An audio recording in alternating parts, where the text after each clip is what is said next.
What's up, guys? Welcome back to another one of my random crap YouTube videos. And just like the intro said, this is random crap. So yeah, copy.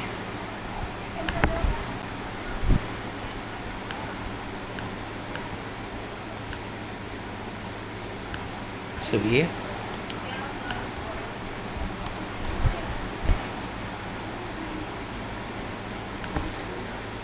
What's up, guys? Welcome back to my YouTube bros, and this is 3 hours of help things. So yeah.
Hello, Jet Setters. I'm Jeff Brooks from GreaterGrass.com. This is American Airlines Hot, and you're coming along. Here's the plan. We're leaving Philadelphia on the first flight of the morning and taking a look at Philly. We're visiting every city in American Travel.com. That's 9 cities, 8 flights, over 5,000 miles on the largest airline. But is this even possible? Let's find out. My first flight of the day officially is at 5:40 in the morning. It's currently 4:12. Security's not yet open. So hopefully that gets open soon so we can get this trip started. Leg 1 is from here to Philadelphia to Washington, D.C. Let me know in the comments below. How many hours do you think it will take you to get to Los Angeles? I'm ready to get this day started. It's the first 3 boarding passes of today, but not the last 3 boarding passes of the day. But I think security's about to open up, so let's get in there. See, these hot hobby adventures are not easy to plan or pull off, and all the credit for that goes to Suzanne, who does all of the planning. Now, we had split this one into 3 tickets. As you'd expect, American Airlines systems aren't designed for trips like this, so we need to get creative about how to book. We'll more about that later, but I'm ready for some. Looks to me like finding coffee is going to be a bit of a challenge right now. Maybe the club's open. Let's head up and check it out. No dice. I guess I'll just head back down there. Found one. This'll do. Just start. With my fingerprint link, make our way over to gate F1. And there it is. The 19-year-old CRJ 700 is going to take us down to Washington. Now, this is the smallest plane of the day for one of the shortest flights of the day. So that's pretty good. And it looks like, at least so far, we're on time. American Airlines serves 20 countries from here, and with more than 230 daily flights, they cover 69% of passenger traffic. They even use these gates for American Airlines Plus service to nearby cities. What do you know? American Airlines Plus gates near Philadelphia. We've done that out to Atlantic City. I think maybe Lancaster's next. Love those buses. I grabbed some water for this long journey ahead before it was time to board. Here we go. Washington, D.C., here we come. And my seat for this very early flight was right here in 2A. There was plenty of leg room. Confession time, yeah. These trips, this entire trip rather, is into first class. So a little bit of an indulgence for sure. However, some of these connections are super tight, so I need the extra time to go plenty of next year. Number two. 140 nautical miles or 8,000 for a total flight time of 30 minutes. Really, these short distances through the congested airspace of the Northeast are better served by train. Amtrak's high-speed Acela is a seriously strong competitor for flights like this. Shortly after takeoff, I was in for a surprise on the flight, and that's what my train was. Service for a 30-minute flight. This is unrealistic. Right.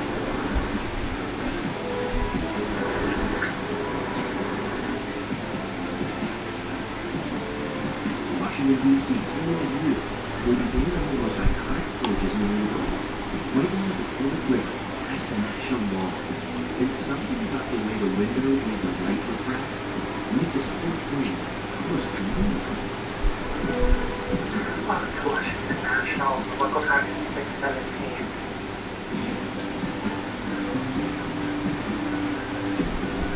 Flight 1, check.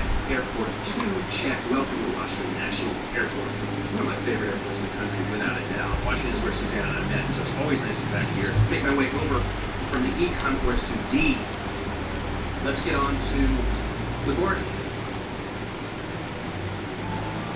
We believe the videos we make provide both entertainment and education. That said, there is an environmental impact to doing what we do, which is why we take our commitment to sustainability very seriously.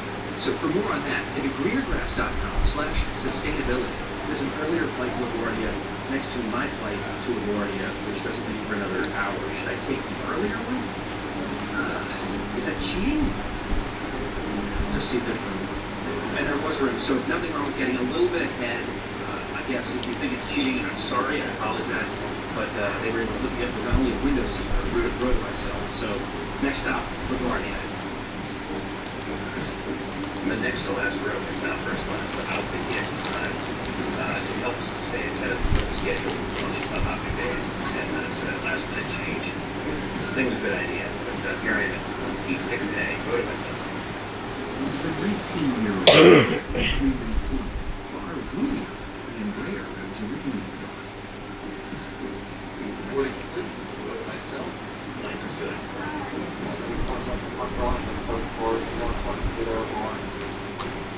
Take us on what is this?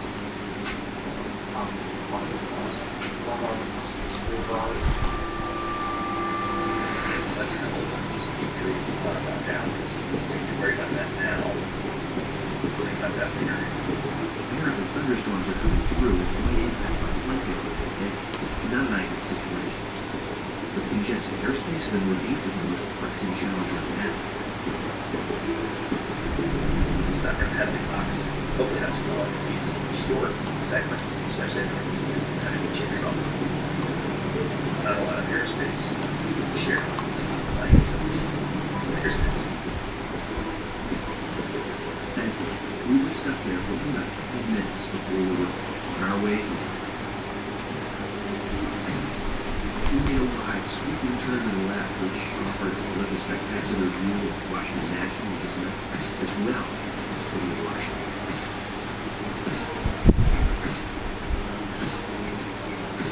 Unlike my last flight on an admittedly small airplane, this crew remained seated the entire time. What service this way?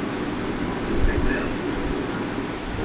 With 980 mainline aircraft as of September 2023, American is the largest airline in the world based on the number of planes they operate. And considering 80% of them from the Airbus A320 family at this point, and the 737 family, makes sense that most of us might see it. Before long, we were in New York airspace. Yes. We were talking again for the very first time. That's where United started. It was the first public video ever made. So nice to see you today. Here's hoping for a good view and happy day. And boy, did we. This was one of the most stunning approaches into LaGuardia I've ever experienced. Right at sunrise, amazing.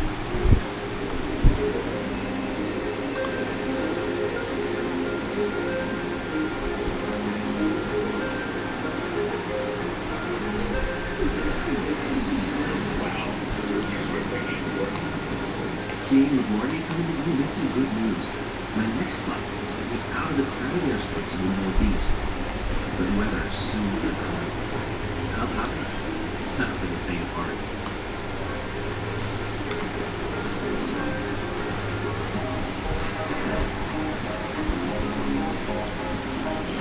We would like to be the first to welcome you from the airport in New York City, where it's currently 7:55 a.m. That is flight 2, check. Airport 3, check. Welcome to New York LaGuardia Airport. Can we all agree the new LaGuardia is incredible? Let's chat about the elephant in the room. Yes, American Airlines has 2 New York City hubs. That's here at LaGuardia and also JFK. We decided visiting one was sufficient, so not including JFK in this hub hopping video, but it has appeared in another one. So leave a comment below if you remember that one. I think with this extra time, I'm going to check out the Admirals Club. Now, the first class tickets that I have booked today would not get me access, but I'm fortunate enough to have a credit card that does. So it would be nice to get a little respite on this cross-country, whatever this thing is. This is my first visit here. This place is incredible. Video games? This place has it all. Except for views. Can't see much of cameras. It's too bad.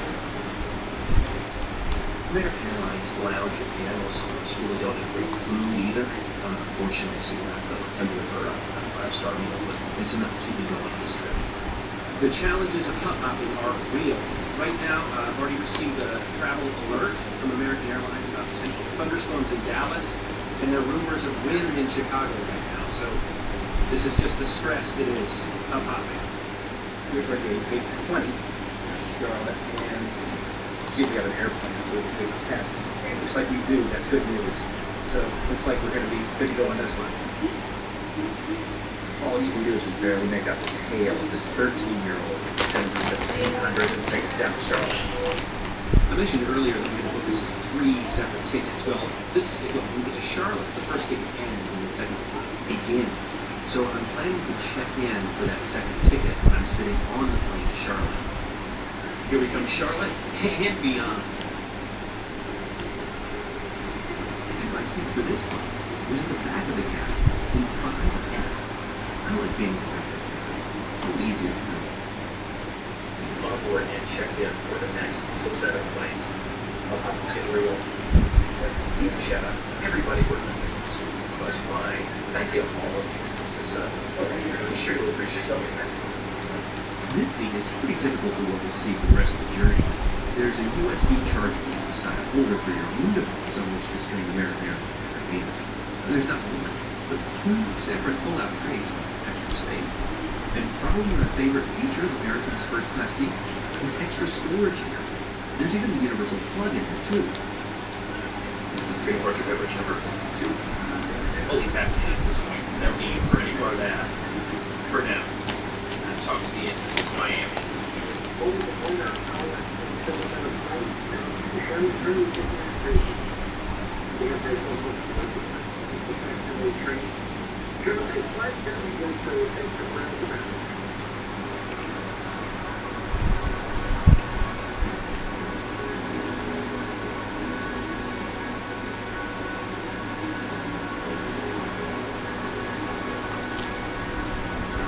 Given the longer flight time on this second, I settled in with American Airlines streaming campaign. In order to save weight, they do not include seat-back screens on most of the food. Instead, you watch their content on your own device. So be sure to act. But let's face it, none of that content can hold a candle to these videos. The internet was also available for purchase on all of the flights. It ranged from $12 for a flight pass up to $19. Now, I only purchased it on one flight, and it was reasonably fast. Soon, it was time for drinks and snacks. Splash of belt. We made a turn and were soon over my hometown, Greensboro, North Carolina. Just off the left. On the right, I saw our sister city, Winston-Salem. We get her to set down in Charlotte. It should be on the ground in about 30 minutes. Here goes more on time arrival. 90-minute connection time. In about 3 minutes in Charlotte. Charlotte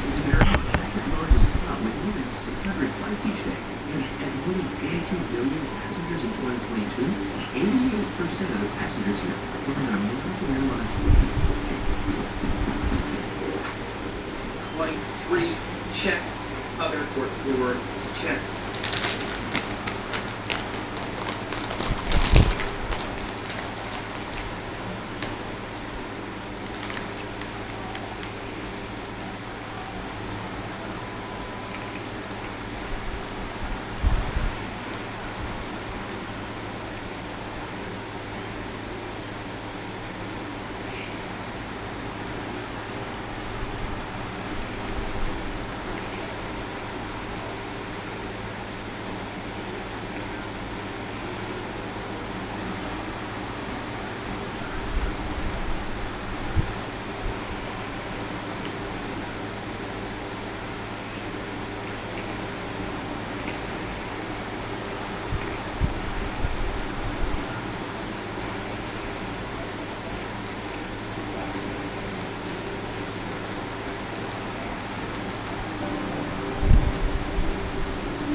always say, we fell short. The contract vessel is not two.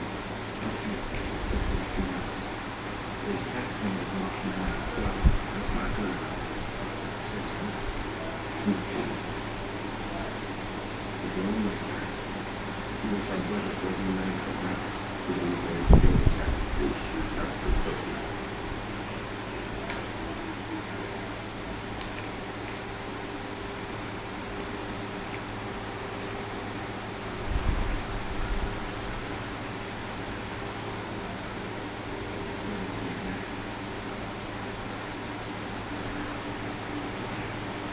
Mach 10. Still Mach 10.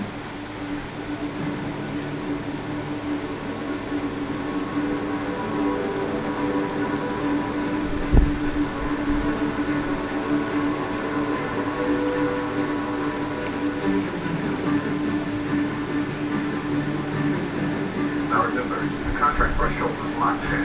Not 10.1, not 10.2, Mach 10.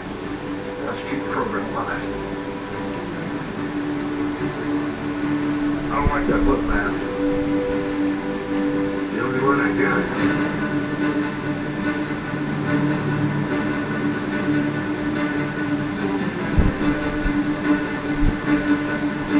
Control, this is Dark Star. How do you read? Dark Star control loud and clear. Now me. Loud and clear. Takeoff pre-checks complete. Ready for You sir. Ready with engine start. Ready right engine start. Those for taxi. Be ready for taxi. This is Dark Star. We are taxiing with information Alpha. Dark Star is clear to taxi. Runway 21. Wind 21010. Please attention with the good. Control concurs. That is looking at 95%. Pressure looks good. Control concurs. Tires Dark Star. Ready for takeoff. Requesting 1160. Dark Star, the runway is skies of yours. Rear Admiral Chester Kane. I'm ready. Kane just pulled up to the gate. It's not too late to stop, bud. You know what happens to you if you go through with this. I know what happens to everyone else if I don't. Dark Star is ready for takeoff. Everyone, go for takeoff. Start with engine. Engine, go. Thermals, go. Fuel, go. Electric, go. Control surfaces, go. Dark Star, control, go clear for takeoff. Nice, sweetheart. One last ride.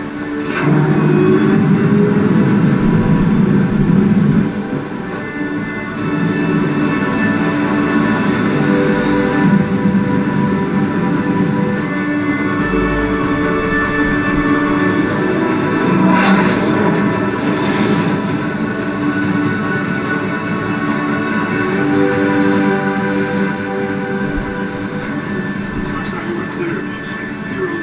Increase to Mach 3.5. Clear above 600. Increase to Mach 3.5.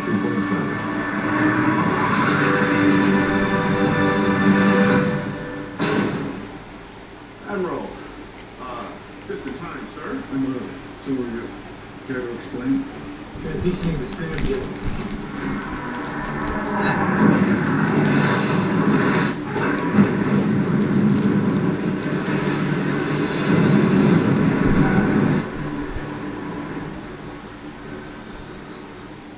Ma'am, Admiral Kane is asking ordering that we bring her down. Alpha 3. Oh, Passing up point 4. I need for this 6. This is what we control with console. It's Steve's curvature. Yeah, it's called airflow. Did anyone offer you coffee?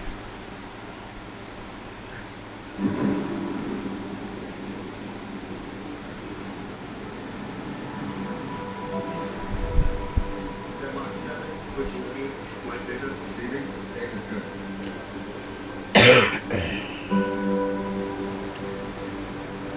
Temperature's high, but response is still slow. Feels good.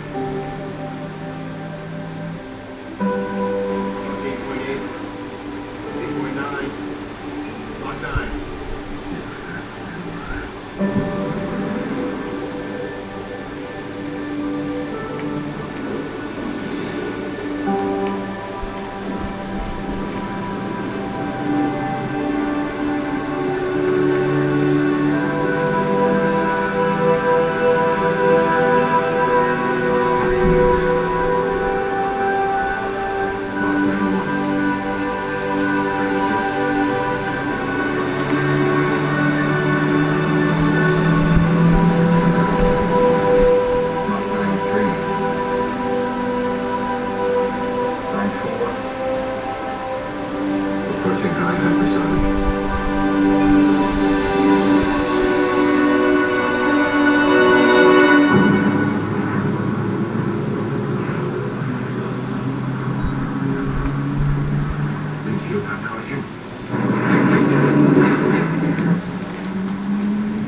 30+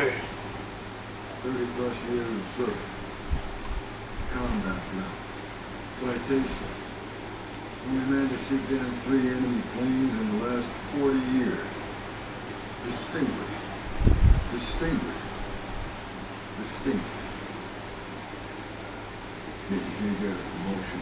You won't retire. And despite your best efforts, you refuse to die. You should be at least a 2-star admiral by now. Not a senator. Yet here you are. Captain. What is that? One of life's mysteries. This isn't a joke. I asked you a question. What do you want? Well, the Navy doesn't see it that way. Not anymore. These planes you've been testing. Captain. One day, sooner than later, they won't need pilots at all. Pilots that need to sleep, eat, take rest. Pilots that disobey orders. All you did was buy some time for those men. The future was yours. And you're not here. Escort this man off the base. Take him to his quarters. Wait with him while he packs his gear. I want him on the road to North Island within the hour. No time, sir. Call came in with impeccable time. That is, I was driving here to ground your ass once it were all. It galls me to say, the reasons known only to the Almighty and His guardian angel. You've been called back to top floor. So you are dismissed. Yeah.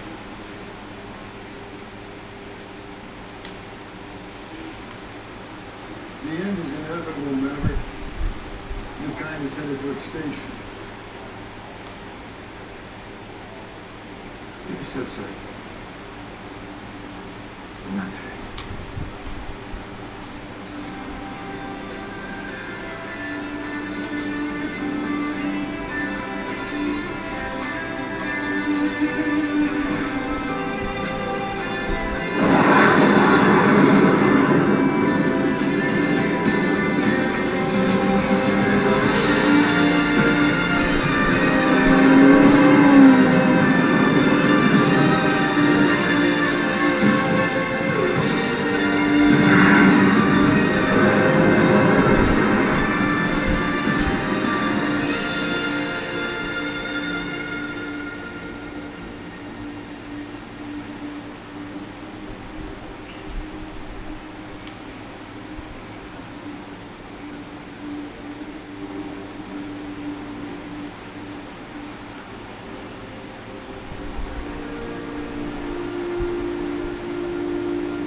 Captain Pete Maverick Lee.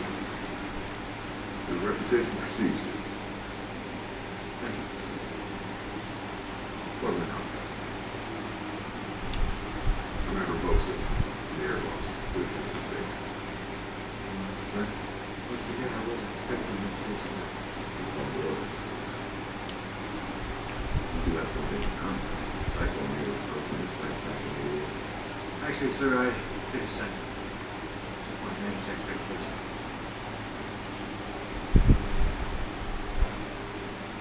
The only target is an unsanctioned uranium enrichment built in violation of the Multilateral Treaty. The uranium produced there represents a direct threat to our allies. The Pentagon has tasked us with assembling a strike team and taking it out. The plant sits in an underground bunker at the end of this path. Said valley is GPS jammed and defended by an extensive surface-to-air missile array, serving limited number of fifth-generation fighters, which in turn are backed up by hundreds of surplus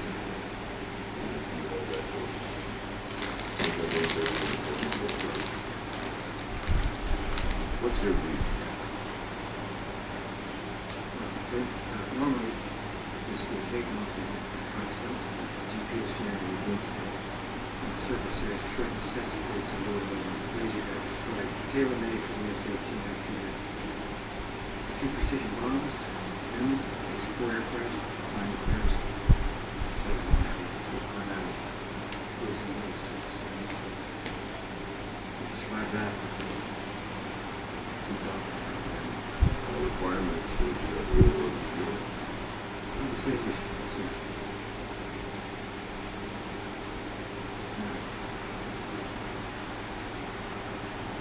As soon as I get back from it. You've been done enough. How soon before the crank comes on back? 3 weeks, or less. Not since I flew an F-18. I'm not sure that I trust flying the F-3. I'll find a way to make it work. I think it's a misunderstanding. So, We don't want you to fly. We want you to teach us. teach. We recall 12 Top Gun graduates from the squadrons. We want you to narrow our crew down to 6. Don't fly the mission. Is there a problem, Captain? You know what it is. Bradley Bradshaw, a.k.a. Rooster, understand you fly with old man. This way, sir. Chris. Captain Mitchell is paid of any wrong, which is death is massive. But we'll see. That's what we just said, sir. With all due respect, sir, I'm not a teacher. You were a Top Gun instructor before. I was almost 30 years old when I was a teacher. Let me be perfect. You are not like this to us. Captain Ray was this. You were here at the request of Adam Kazansky. Nice man happens to be. Deeply. He seems to think you have something left to offer here.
This won't be the last of this. You saw our Top Gun. We reflect on your third down.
Would you be self-esteem? Rather have me. Are you mad at me?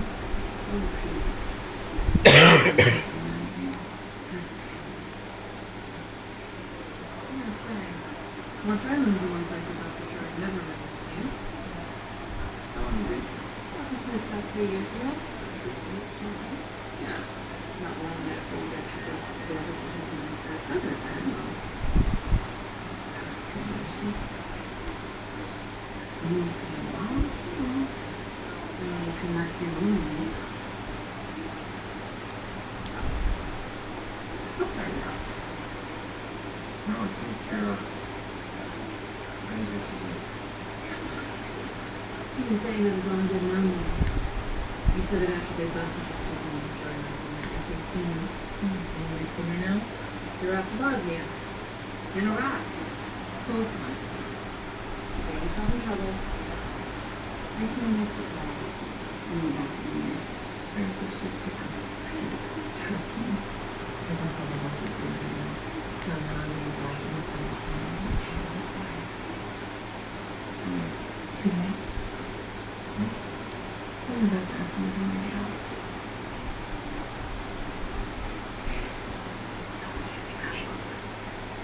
I'm not giving you I swear. No one's going to say this. It's all strange times.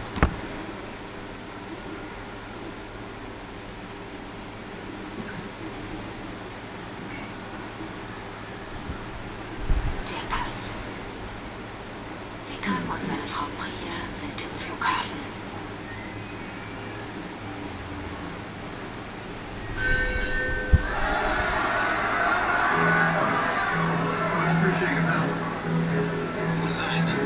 Wo ist mein Pass? Let me see. Disrespect the lady. Pass ist nicht hier. Your cell phone on my watch. Er ist nicht in meiner Tasche. I'm afraid it was a Er ist nicht in meiner Jacke. Oh, come on. What do we have here? If it ain't Phoenix. Here I thought we were special, Coyote. Turns out, you didn't let me down. Well, it's this huge bag now. Hang One. Aber wie? You're looking at the only naval aviator active duty with a confirmed date in prison. Mein Pass ist ein Taxi. Vikram läuft zum Taxistand. Cold War. Different wars. Same century. Not this one. Who are your friends? Wie? Nein. Fanboy. Priya läuft zu Vikram. Hey. Who's he? Oh nein, das Taxi ist nicht mehr hier. Jetzt habe ich ein großes Problem. Oh, I've been here the whole time. Dein Pass ist nicht im Next Taxi. stop pilot. Literally. Weapon systems officer, actually. With no sense of humor. What do they call you? Bob? No, your call sign. Dein Pass ist in deiner Hand. Bob Floyd. Was? You want my new backseater? Danke, mein Schatz. Or more? Looks like it, yeah. And all, Bob. Pass. Hier. Danny Madeira. Tasche. Oh, forewarned the old timer. Seine. Aber seine.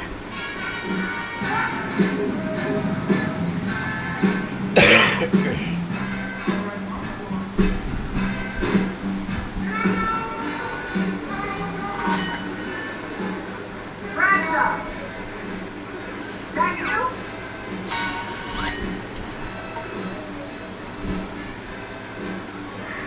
Is this how I find out your state set? Yeah, I just thought it'd surprise you. Guess I surprised you that. I'm your host, Oscar, and this is Oscar's Antique Roadshow, where I appraise the value of your most treasured possessions. Much appreciated, Pops. Before we begin, enrich your vocabulary with these key words. Nett. How about ringing me out before you even rush? Nett. Bis bald.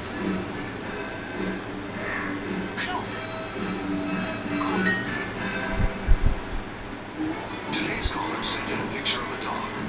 Alright, Could this be a rare and historically significant companion of a famous figure? You look Caller, good. tell me about your dog. Well, I Hallo, am ich bin Max. Das ist mein Hund. I'm very good. Mein Hund ist groß und super nett. I ain't too good to be true. Mein Hund ist groß und super nett. You might know what this special attachment is all about. Now Er ist klug und sehr schön. Looking for me. Er ist klug und sehr schön. He's gonna be team leader. And which one of you has what it takes? Mein Hund sehr. Bis bald. Hey man, the only place you'll lead anyone is an early grave. A lovely dog, no doubt. But I am here to appraise antiques, not admire pets. Perhaps the Kennel Club can assist you instead. No, anyone who follows you is just gonna run that future. This was Oscar's Antique Roadshow. Until next time, my fellow treasure Just seekers. on that perch, waiting for just the right moment. They never come. I love this city.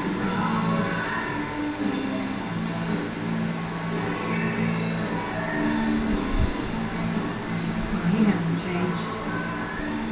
Nope, sure hasn't.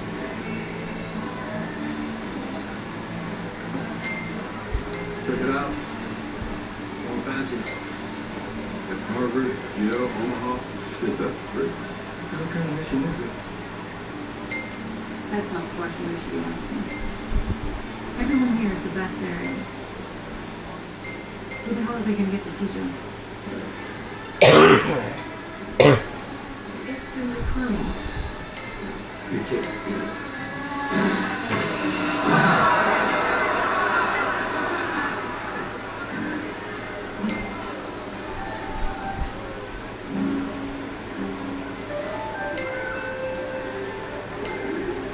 Hey guys.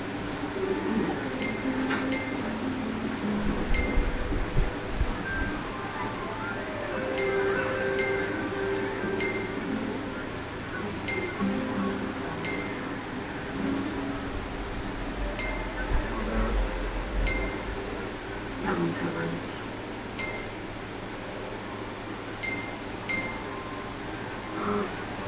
I'll come back when I'm ready to finish. I'm afraid those are Will's feet.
Tochter.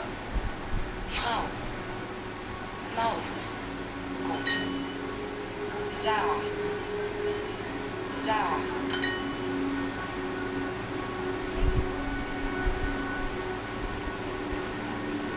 Ta. Ede. Ära. Danke, es geht. Danke, es geht. Danke.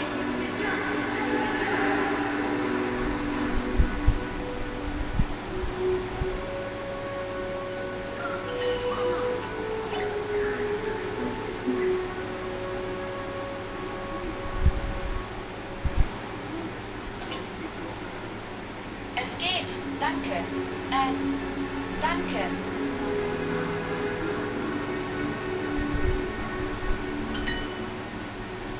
Peter, wie geht's?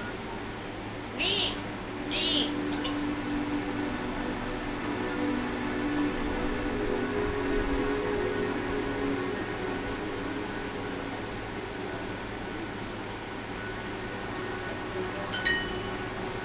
Guten Tag. Wie geht's? Wie? Sehr gut. Da. Sehr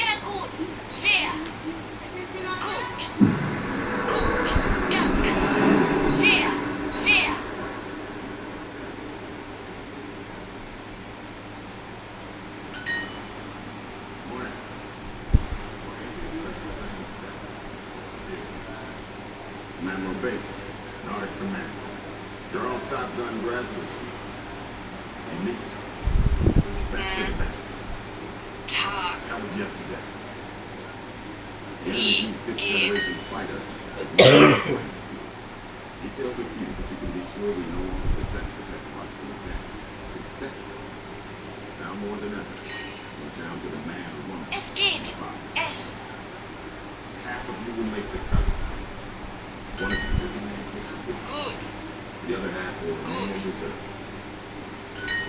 Your instructor is a Top Gun graduate. Real-world experience in every mission aspect you would expect to master. Peter, His wie? exploits, Peter, wie geht's? he is considered to be one of the finest pilots with programs ever produced.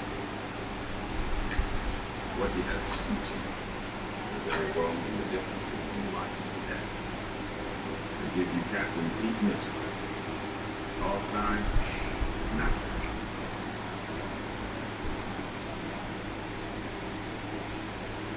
Maury?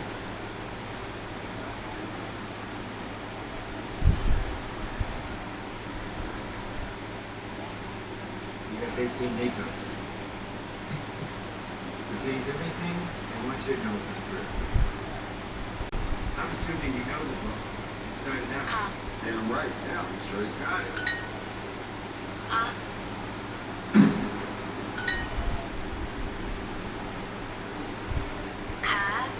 So is your enemy.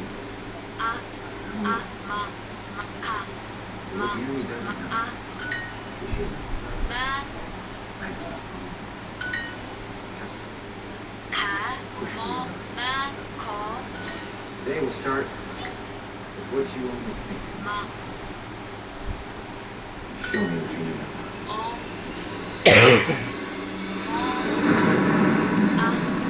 Booster. Bradley. Lieutenant Branch. Yes, sir. Something like this. You gonna watch me out? That'll be up to you. Am I dismissed?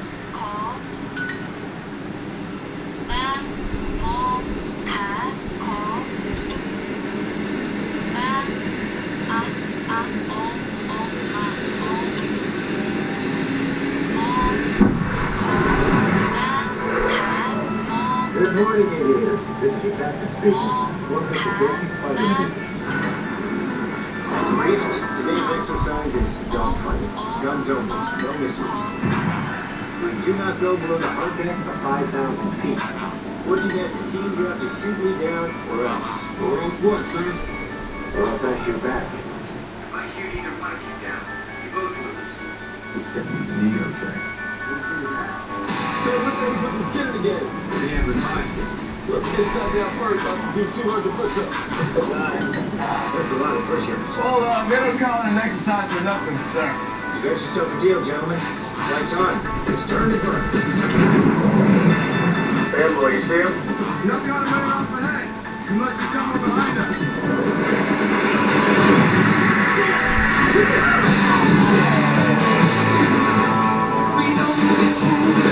Easy, everything. Let's try not to get harder on the first day. Down! Start again! Hey there, where's your wingman? Please keep running! I got you, man. I'm coming. Hang in there, hang in there. Hurry up, man, hurry up. Quickly, are you ready? Rooster just saved your life. Let's do it. Don't let him get you, Richard.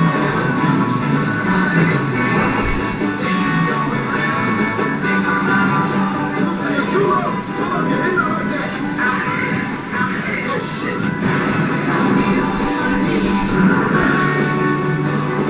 Let's go.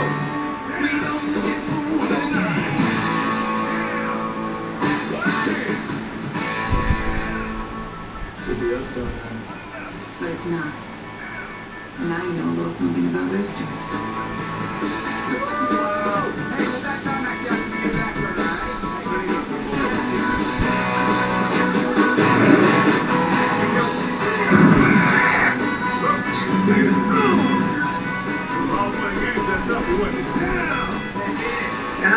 tell everybody Bob stands for something, other than Robert, that is. Don't take the bait, Bob. Wanna know why we call him Hangman? Alright, I got it.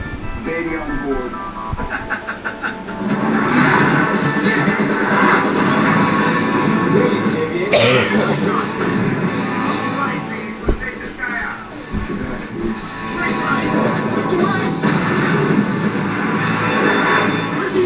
That's why we call him Hangman. He'll always hang you out to dry.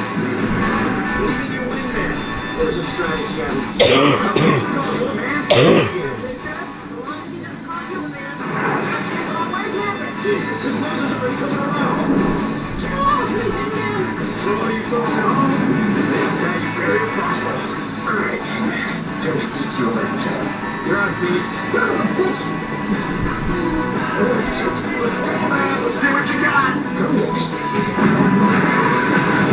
You will be gone. Hangman's coming. Yeah, here we are. I'll give you that.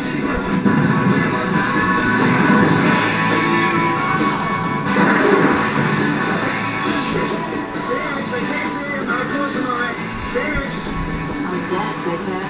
See you in the afterlife, Bagman. That's a kill. Let's go. Who's next? I got you over, huh? Damn it.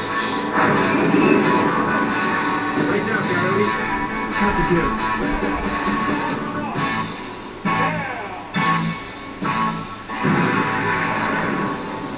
Rooster, mind if I ask you a personal question? Would it matter if I do? So what's the story with you and Maverick? It seems like he's got you a little rattled. It's none of your business. Now where the hell is he? Been here the whole time.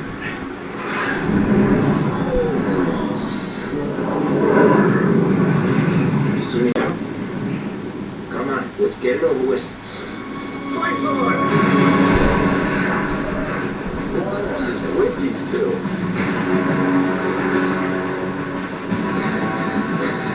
Alright, you put us here. How are you gonna get yourself out? You can bail out any time. How long do you wanna go, Rooster? I can go as low as you, sir. And that's saying something. What's past is past. For both of us. You'd like to believe that, wouldn't you? Our next 5,000 feet, fellas, you were running out of food. Altitude. Your strategy is about to run us into the ground, but you're wrong. Altitude. Altitude. Altitude. Altitude. Altitude. Altitude. Altitude. Altitude. Come on, come on. Come on, come on.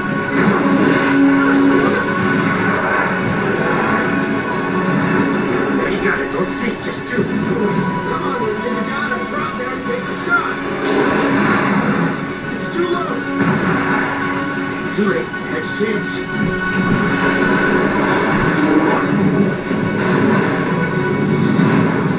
That's a kill. Knock it off. Damn it. Same old Rooster. Go see Hondo about your push-ups.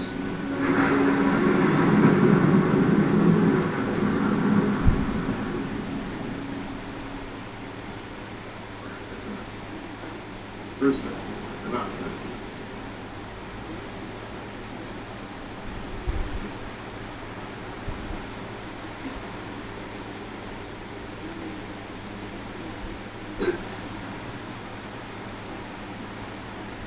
Breaking the hard deck?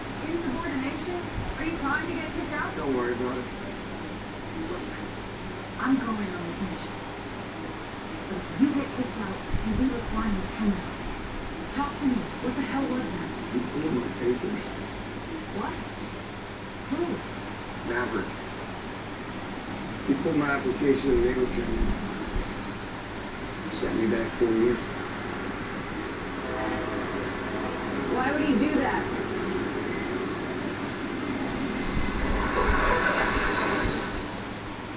Our deck is 5,000 feet above ground. We're under sentence for the safety of our pilots, but for the safety of their aircraft. 5,000 feet is not just a rule, it is a law, as immutable as gravity. Our deck will be much lower than the mission, sir. And it will not change without my approval, especially not in the middle of an exercise. And that Cobra maneuver of yours, that could have got all three of you killed. I never want to see that shit again. What exactly do you suppose you were teaching? But as good as the accident, it still has something to do. You were talking about the best fighter pilots on the planet, Captain. And they can throw back their entire career, dropping bombs from high altitude with little to no gunfighting. The parameters of this mission call for something they have never encountered. You had less than 3 weeks to teach them how to fight as a team and how to strike with purpose. And how to compete.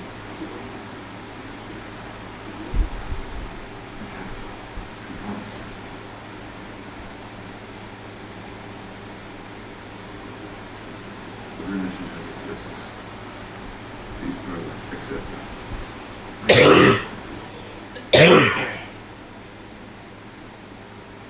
Everywhere from this day forward, you will brief us on your instructional plans in writing. Nothing will change without my express approval. Including the hard deck, sir? Especially the hard deck, Captain. Sir. It's a request to lower the hard deck, sir. Practice a low-level bomb run per the mission parameters.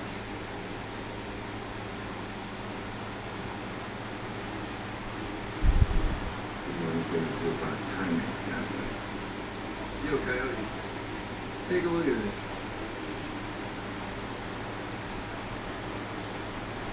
The man, the legend. Hey,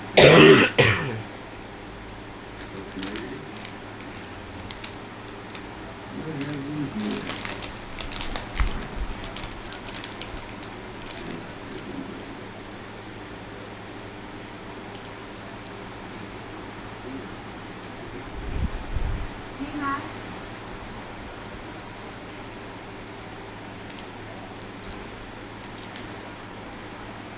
Yeah? I know, you're not big. Yes. Bargains are fun. No, I just can't buy you pay off for this. Mom!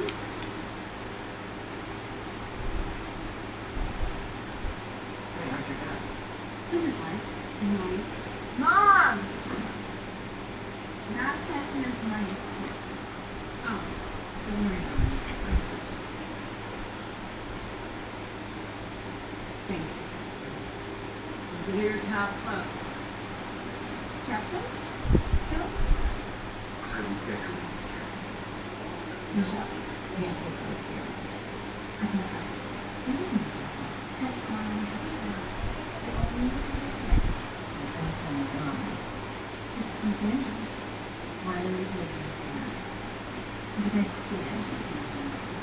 I can help.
Okay. You wanna go to Carol's tonight? Yeah. Alright.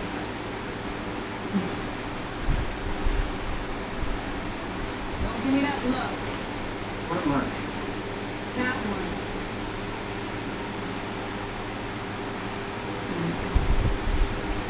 Frank Hamilton.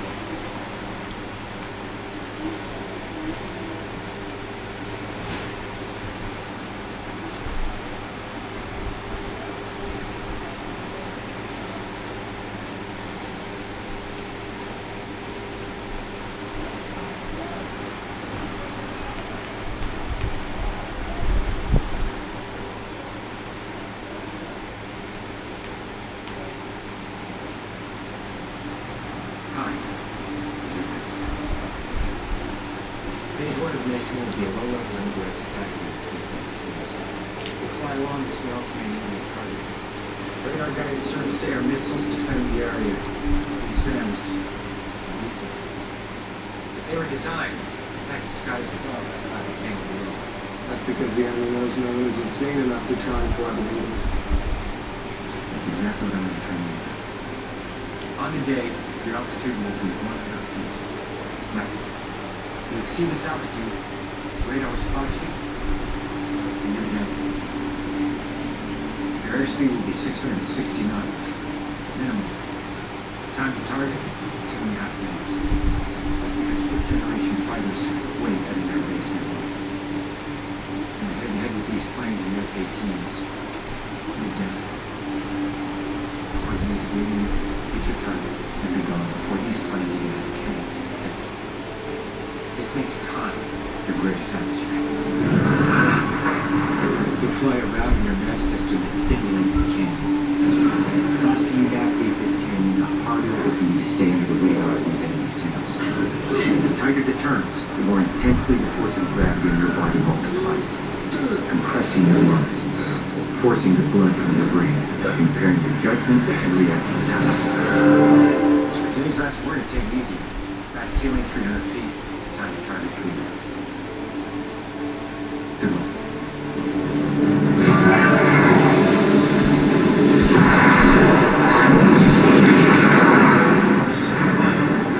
Got the target is 1 minute 30 here, 2 seconds behind, increase to 480 knots. Copy, increase your speed. Oh shit! Why are they dead? We broke the 300-foot seam. The storm took us out. Why are they dead? Slow down and I didn't give her a warning. Was there a reason you didn't communicate with the team? I was focusing on limit their family to extend it. No, sir. Why did you not just pick the turn? You're briefed on the terrain. Don't tell me. Tell it to his family. Hey man, ease up. The canyon's getting tighter. Negative payback, increase your speed. You're going too fast, man. Well, never harm to be ahead of schedule. Damn it, slow down. I can't stay on the course. Ah, you're watch out, watch out, watch out. What happened? Well, I flew as fast as I could. Come on, my hands depending on it. Man, you put your team in danger and the wing there is good. They couldn't keep up.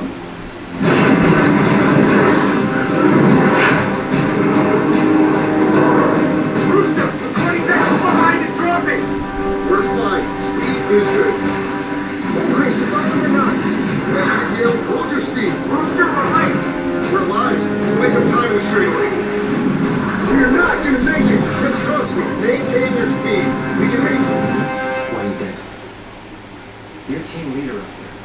Why are you? Why is your team dead? Sir, he's the only one who made it to the target. A minute later, you gave enemy aircraft time to shoot him down.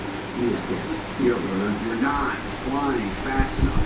You don't have a second to waste. We made it to the target. And superior enemy aircraft intercepted you on your way out Then it's a dogfight. against fifth-generation fighters. Yeah, we still have a chance. In an F-18. It's not the plane, sir. It's the pilot. Exactly.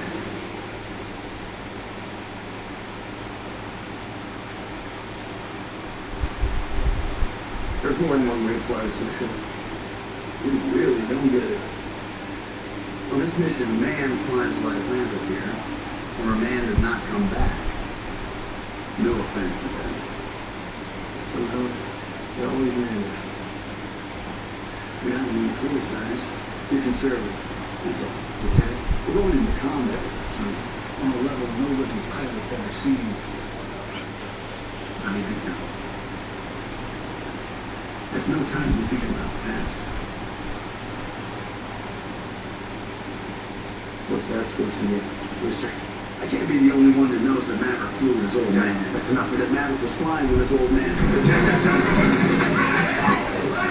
That's enough. You son of a bitch. Come on. I'm cool. That's enough. He's not cut out for this mission. It's enough. You know it.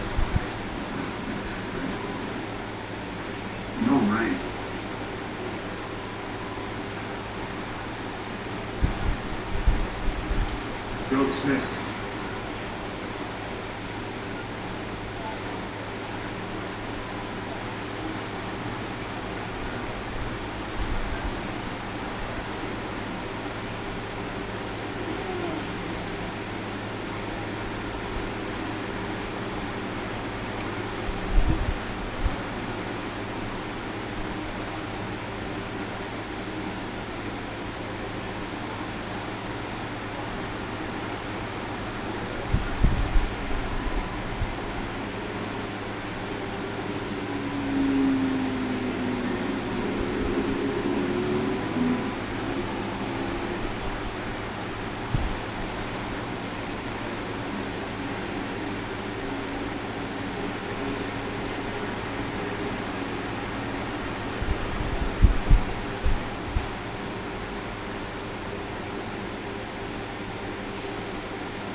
Brewster's still angry with me. I thought things would understand me. You forgive me?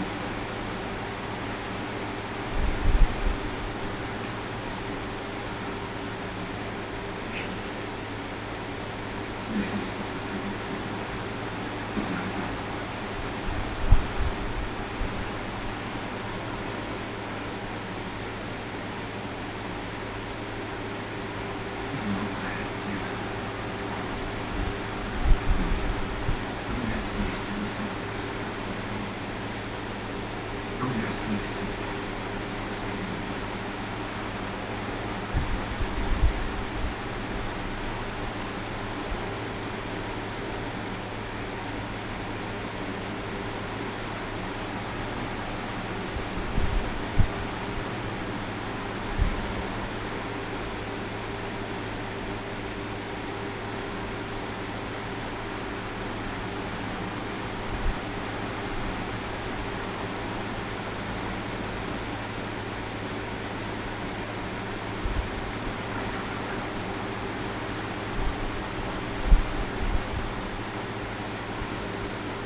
Go alone.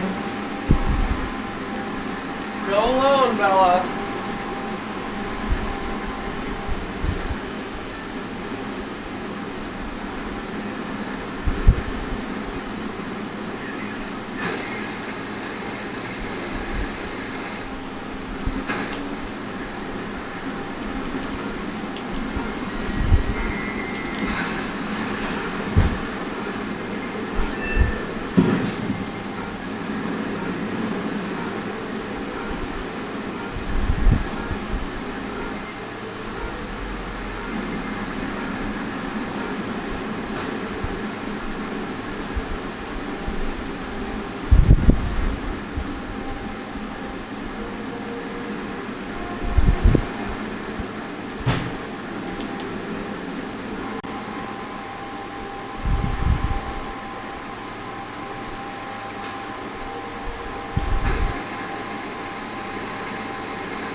Yeah, sure.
Sir, what is this? It's dogfight football. Offense and defense at the same time. Who's winning? I think they stopped keeping score 1-1. So Tackman still has some training to complete, Captain. Every available minute matters. Yes, sir. Why are we out here playing games? You said to create a team. Sir, Here's your team.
We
have 1 week left to focus on phase 2. It's a full stage of the mission. This pop-up strike with this deep dive require nothing less than 2 consecutive miracles. 2 pairs of F-18s will fly in a well-defined formation. Teamwork, precise coordination of these aircraft is essential to both the mission's success and your survival. As you know, the plant rests between 2 mountains. On final approach, you'll invert directly into a steep dive. This allows you to maintain the lowest possible altitude and the only possible attack angle. Your target is an impact point less than 3 meters wide. The 2-seat aircraft will paint the target with a laser bullseye. The first pair will breach the reactor by dropping a laser-guided bomb on an exposed ventilation hatch. This will create an opening for the second pair. That's miracle number 1. The second team will deliver the kill shot and destroy the target. That's miracle number 2. If either team misses the target, That's a miss. the mission is a failure. Damn it. Egress is a steep, high-G climb out to avoid hitting this mountain. Steep climb at that speed, you're pulling at least 8 Gs. 9 minimum. Stress limit of the F-18's airframe is 7.5. That's acceptable. To survive this mission, you'll pull beyond that. Even if it means bending the airframe. You'll be pulling so hard you'll weigh close to 2,000 pounds. Your skull crushing your spine. Your lungs imploding like an elephant sitting on your chest. Fighting with everything you have just to keep from blacking out. And this is where you'll be the most vulnerable. This is Coffin Corner. Assuming you avoid crashing into this mountain, you'll climb straight up into enemy radar while losing all of your airspeed. Within seconds, you'll be fired upon by enemy SAMs. You won't face sustained heat. This is going to take you and your aircraft to the wrecking. Sir, is this even achievable? The answer to that question will come down to fire.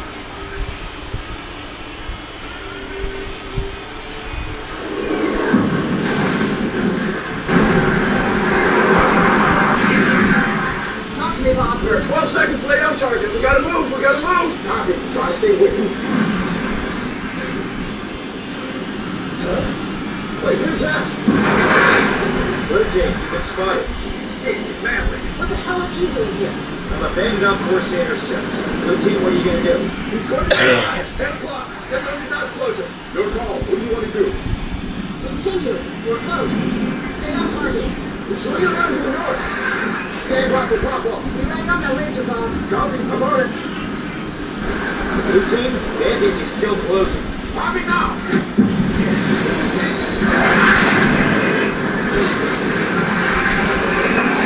Talk to me, Bob. Where's Maverick? He's 5 miles out. He's coming fast.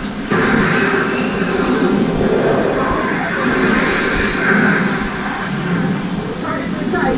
Where's my laser, Bob? Did I? It's no good. Sorry, I can't get him off. We're out of time. I'm dropping blind.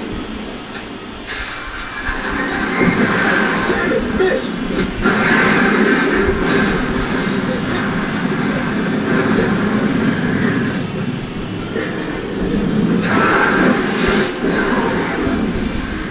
That's Tone. Maverick's got me smart. Shit, okay. Blue Team, that's a fail. Level out, Coyote.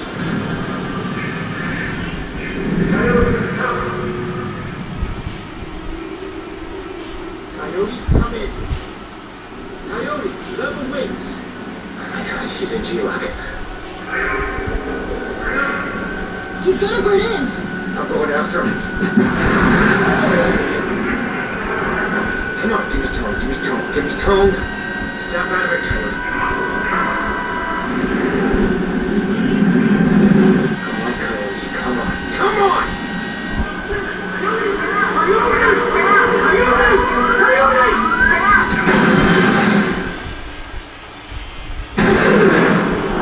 Coyote, you okay? You okay? I'm okay. I'm good. Good. That's enough for today. That was close. Too close. First strike! First strike!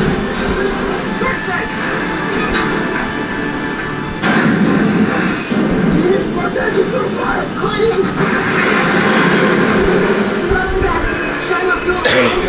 Extinguishing fire. Right engine is out! It's still spinning. Try to restart it. Units, it's on fire! Don't start! Throttling up.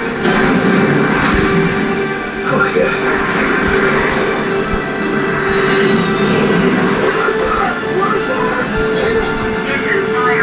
Extinguishing right engine. Phoenix, punch out! Warning lights everywhere! Atomic failure! I can't control it. You can't save it! Eject!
Pull my papers if you can. Why did you stand in my way?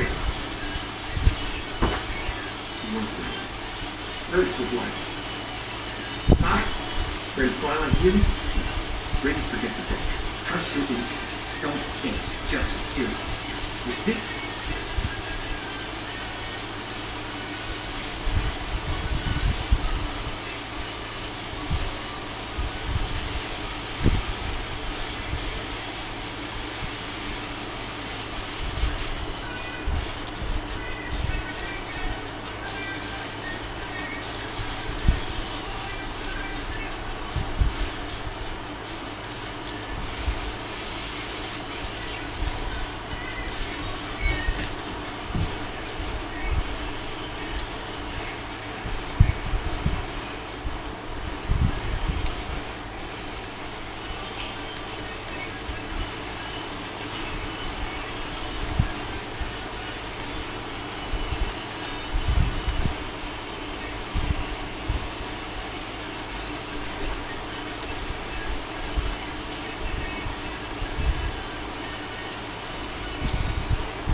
Okay.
Okay.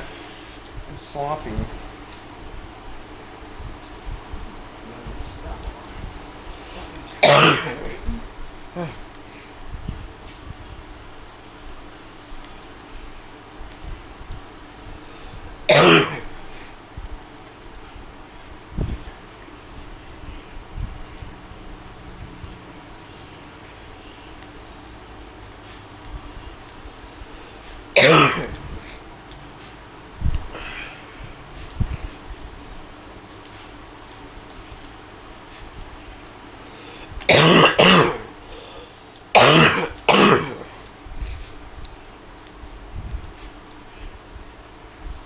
Up there, you're dead.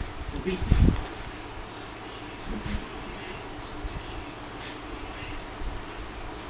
You want to make the same mistake.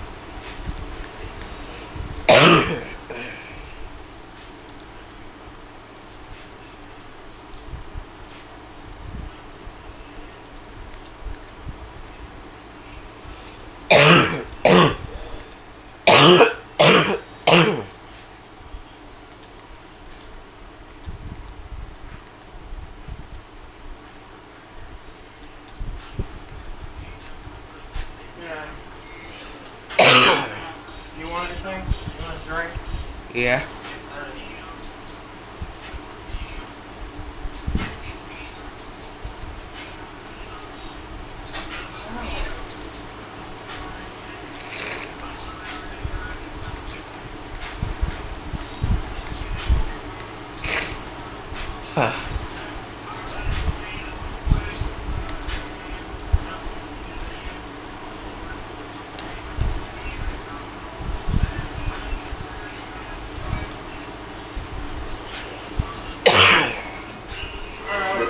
Okay. I'm not gonna walk it. If I walk it, can you let me back in? Okay.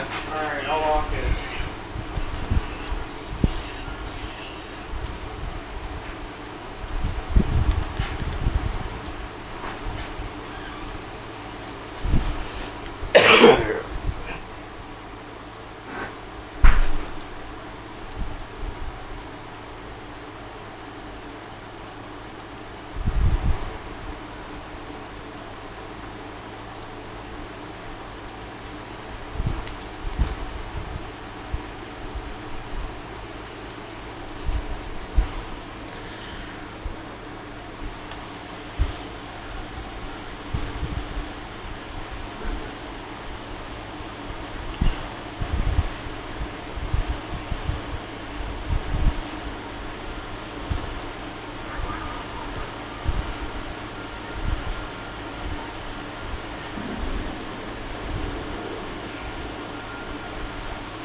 decision.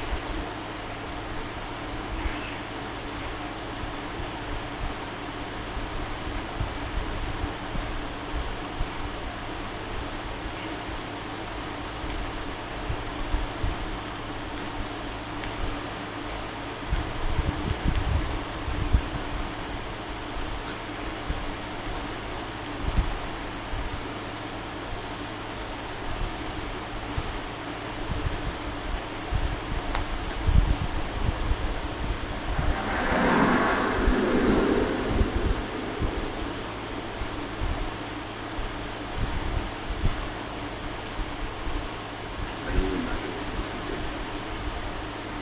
Take some time. Wait. I appreciate that, sir. Here's my time. I'll be taking a look here. Sir? We'll go for it. So we're not there. So, your job. You have to go. So you have to go with this mission can be. We've managed to do is teach you what we can. Sir, you're grounded. For a moment.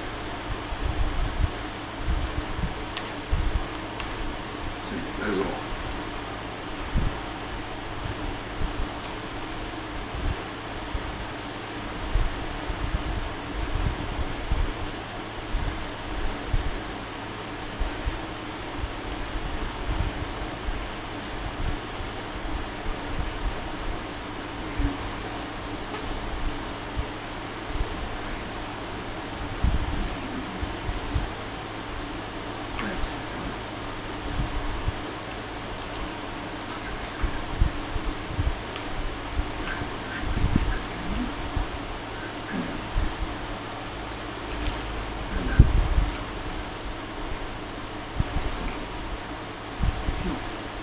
If you want to be a man out there, keep fighting.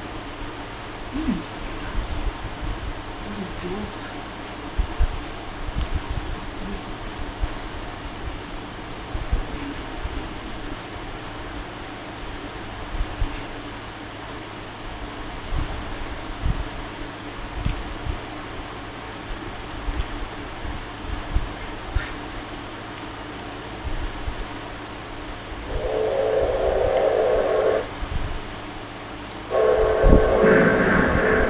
Some people look at Sonny Hayes.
Now, airplanes that can fully fly and land themselves isn't a new thing at all. I mean, we've had it for over 60 years. Yes, everybody, today we're going to talk about the first airplane that could do exactly that. The Hawker Siddeley Trident.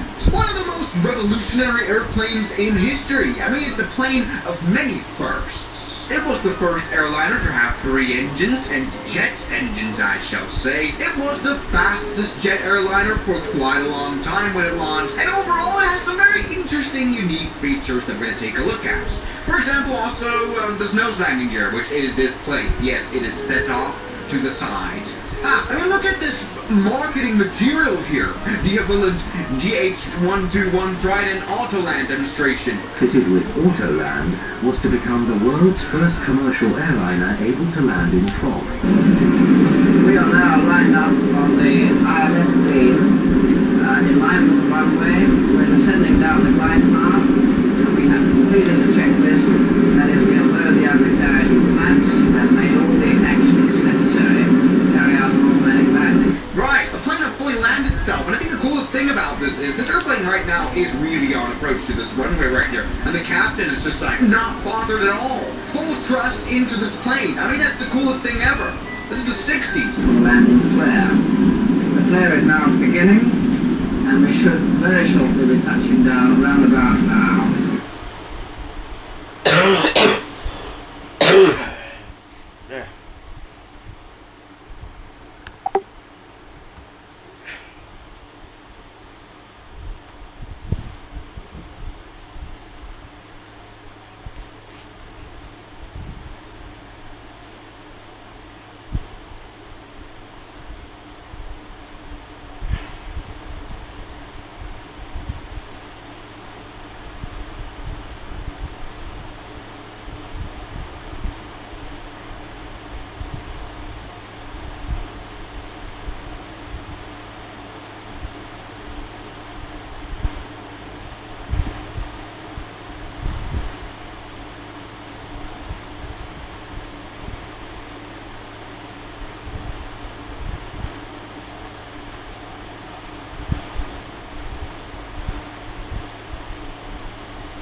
His body was being moved from an unholy grave to a Catholic tomb. His finger was preserved in glass and placed in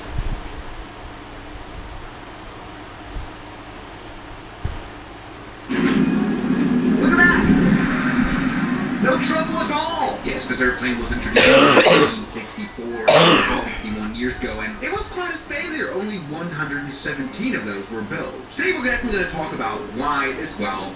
Now, one big problem about the Hawker Trident is that we don't have a proper flight sim model for it. This I downloaded from a web archive from like X-Plane 9, which is like 15 years old or whatever, and you can see that the texturing isn't great. We do have a 3D cockpit, which doesn't really represent the plane's proficiency at that time. You may wonder even, what is that thing right there? Everybody, a moving map, which is ridiculous. Yes, a unique feature about the Hawker Trident was the magic moving map. Indeed, it looked like this, and it wasn't a screen. No, it is a paper route map that is fitted to a motor that moves depending on the plane's direction and ground speed. Yeah, this airplane had a Doppler radar fitted to it, which could measure ground speed. Yeah, no GPS at that time where you could, properly find out how fast you are. No, you'd have a Doppler area, which is crazy. It looks like this. Before takeoff, you'd have to adjust the map so that it actually matches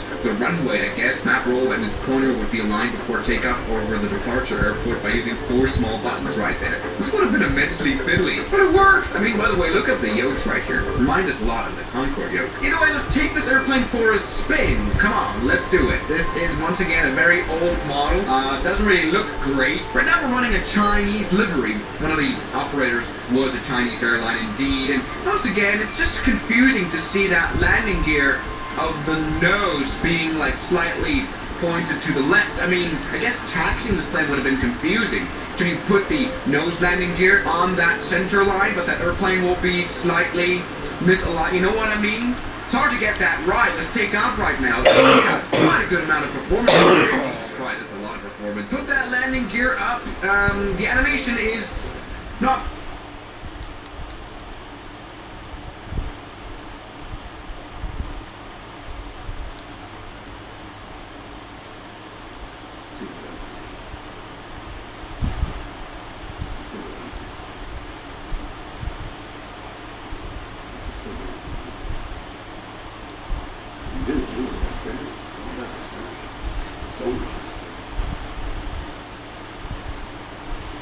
We did this together.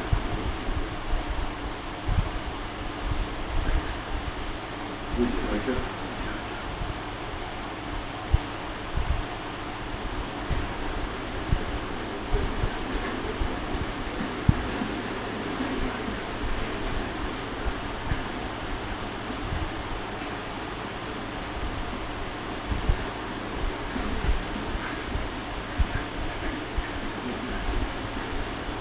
Folks, I'd like to call this hearing back to order. You can settle, please.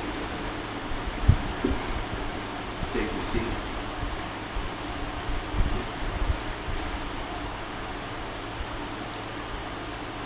That is honestly the first time that I've listened to a crash report while actually sitting with the captain and the first officer.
Nothing.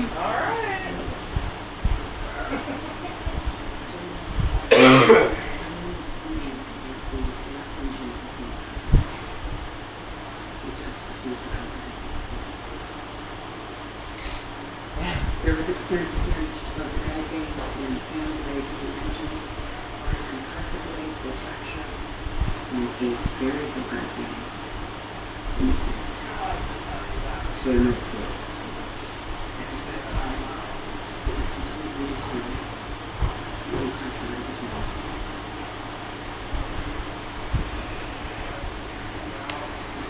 I'd like to add something from a personal note. I can say with absolute confidence that after speaking with the rest of the flight crew, with bird experts, aviation engineers, after running through every single one, after interviewing each player, there is still an excellent result. And when engineers on the equation come out, just wait.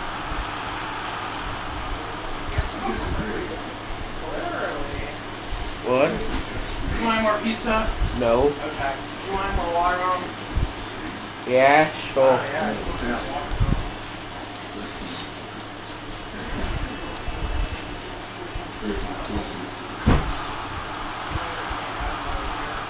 Real.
Festival. Sebby, do you want to go to Aunt Carol's still? I said yes.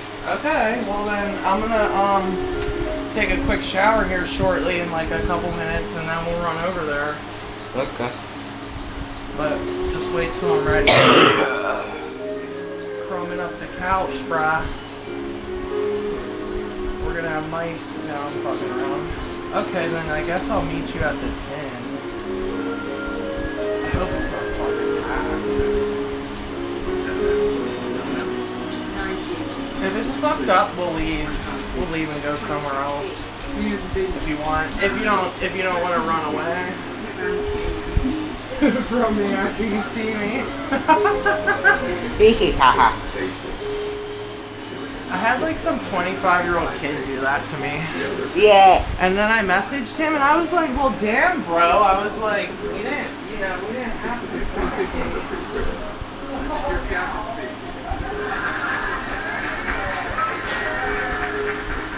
I think today was as much and as good for me and my crew as it was for you. And because of the events from January 2000, that we believe to win in our hearts and in our minds.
restaurant thing, letters, cards, because it really did to us.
At Ross, magic is affording a look that says, I'm back.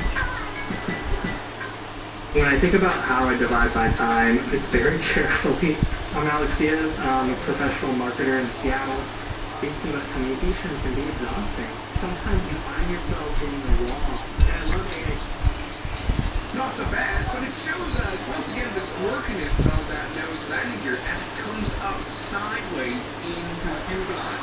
And that's generally what happens. Anyway, airplane's flying nicely. We're able to reach quite a lot of speed. Although I think right now the runway performance right here is not really realistic. As you can tell, the airplane has a lot of wind sweep, not a lot of wind ratio, which means that it doesn't really fly well at low speed.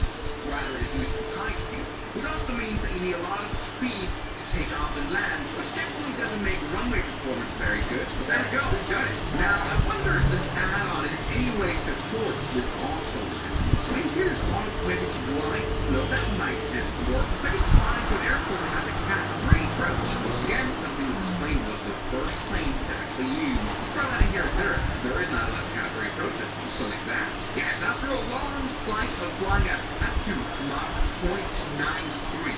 Genuinely fast. We come in for a landing. I wonder if this airplane is actually able to do this now. We do have autopilot. I don't know if I can trust this. I hope the autopilot even on at all.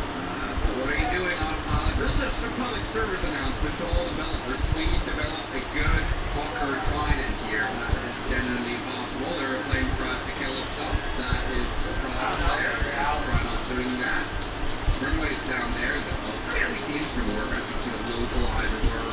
Well, A wonderful flight director. Now, what the thing about this airplane is that it does descend very fast. 4,000 feet per minute. And even in emergency descent, it could apparently put out reverse thrust, which I'm not able to do now. Like, if airplane could practically fall out of the sky. Actually, the landing performance really wasn't bad. But once again, reverse thrust had to be deployed in midair. And even before touchdown, it's pretty crazy. Knocked down all the way. Got that landing gear down. That's goofy as it looks. Beautiful. That looks weird. Now, this is not really correct. This plane would never be able to fly at 95 knots. This is absolutely outdated. Either way, let's go ahead and land. That flies quite nicely. Very good. The wave's down there. Hover down smoothly. Maybe, reverse activate reverse thrust now. Yes, look at that. Very nice. There we go. We're able to stop probably very fast now. Yes, the runway performance, after all, wasn't as bad as you might presume.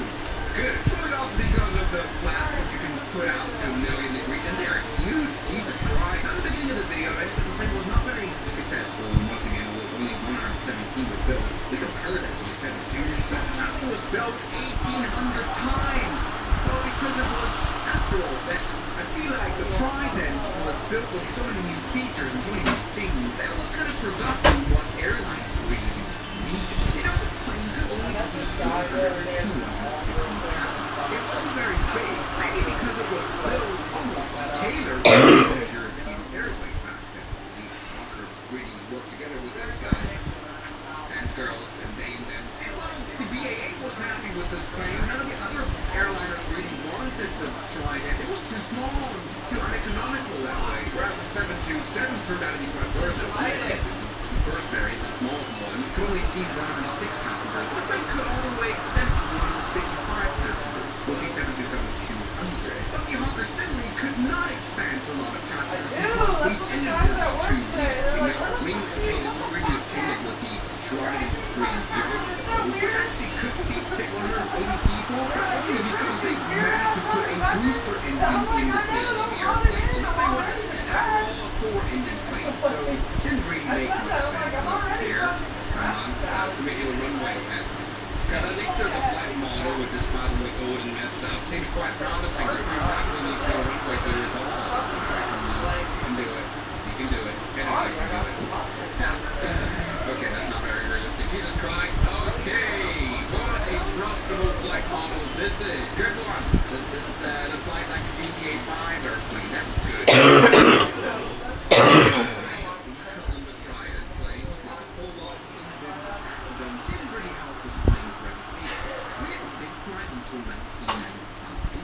Used in China.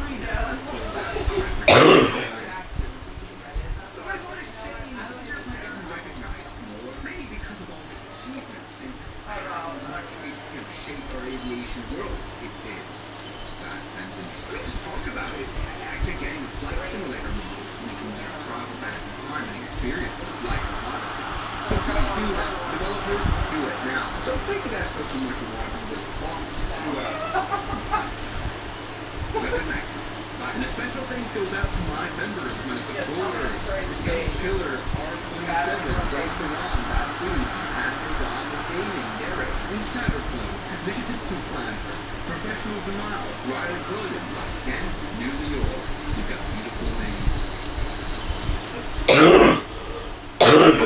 Today we are stuck in Winter Wonderland. As you can tell, this airport doesn't even look like an airport because it's all just covered in ice and snow. Yes, the airport was not maintained properly. You can even see here the people reflecting on the ice. People are about to completely slip and fall once they try to walk. And even our plane is full of Winter Wonderland, and it's completely covered in snow. See how our roofing, our fuselage is covered in snow, our engines, our wings as well. And something we can do now is do a stupid mistake and take off just like that. Which, as you might know, is a very dumb idea indeed, which is interesting because it keeps happening in real life as well. I mean, look at this immensely snowy takeoff here on an A320 at Sheremetyevo Airport in Moscow. Look at this. And you know, all pilots would scratch their heads at this video and say, this is very dumb. In fact, you might know Pete the Irish pilot. He has an opinion about this video. What is going on here? If I saw this out the window, I'd be running a mile. Fortunately, the outrageous picture on your screen is rare, and an aircraft wing must be smooth, or else the worst will snow and ice seriously degrade the efficiency of the aircraft's aerodynamic structure. You must never get airborne with snow or ice or frost on the wings. It will lose everything up to about 50% or more of the vital lift that you need to fly that aircraft. No de-icing or de-icing is taking place here. This is way beyond each degree from each degree of the local rate. It's really dangerous. Yes, for some weird reason, I keep seeing videos like this. For example, here as well, Pegasus Airlines taking off from Sarajevo here, Bosnia and Herzegovina. Look, wings covered by wet snow, no de-icing done. Absolutely crazy. Today we're going to simulate what happens when you try to take off in these conditions right here. I mean, from the top of my head, I can think of 3 crashes that happened because I installed a crash shortly after takeoff due to lack of de-icing in Cal Air. Air Florida Flight 90, Air Ontario Flight 1353, build up of ice and snow on the wing, as well as there's Air Flight 405, one wing during crazy. Now, of course, the reasonable thing to do now would be de-ice the airplane. By the way, look at that amount of ice there on the windshield. We can actually not even see through it. This plane is fully covered in ice. This is like, oh my god, I think that's worse now. This is like proper car start in the morning. That's what de-ice could be possible here, really. Sure, sir. No problem. We will de-ice you as soon as engines are running. This is the usual procedure in real life. We have Southwest 737. That's a lot of snow here on the wings here. The airplane starts taxiing until it reaches the so-called de-icing pad in the airport.